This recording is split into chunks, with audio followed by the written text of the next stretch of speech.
Sharon Graham unites Moving Composite 3. Friends, I want to start by thanking all workers in Britain who fought the profiteers as well as this shameful government, who put the stake in the ground. Workers who took action and are taking action at great personal cost, who made the choice to put others before themselves and defend working people from the biggest attack on living standards in generations. Friends, let's send our support from this hall today to NHS workers, bus workers, railway workers, steel workers, teachers and many more besides. Thank you for what you do. Solidarity to you all. And friends, how did we get here? A £2 trillion economy, the 6th richest economy in the world, where workers and communities are merely existing and we don't even own our most basic of needs.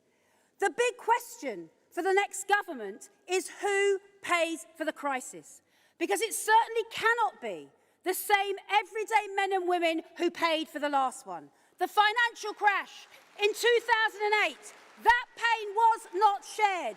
10 years of austerity, 10 years of pay cuts, and 10 years of devastated communities. And then who was it who went out in the pandemic to save lives and keep food coming in? Those same ordinary men and women. And how were they rewarded? Pay cut after pay cut after pay cut. So friends, our economy is broken. This Tory government has done exactly what it says on the Tory tin: make the rich richer and enable rampant profiteering. But Labour's mission is fundamentally different. Labour's job is to be the voice of workers and our communities, and yes, to make different choices. We must take our energy back into public hands.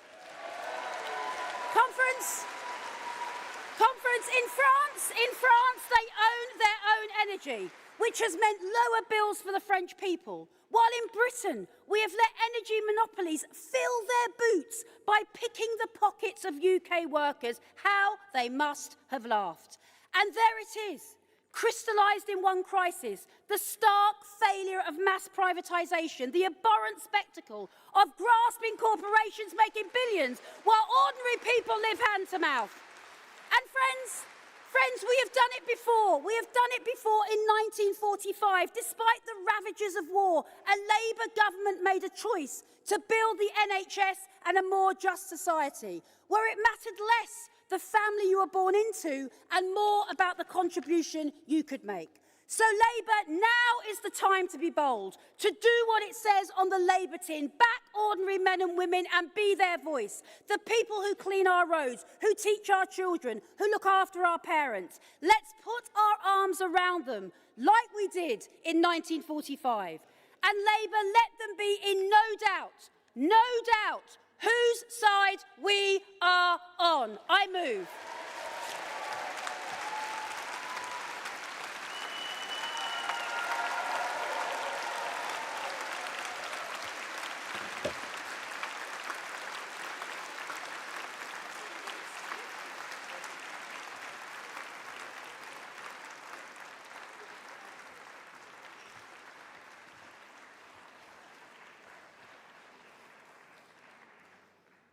Thank you, Chair. Thank you, Conference. Follow that.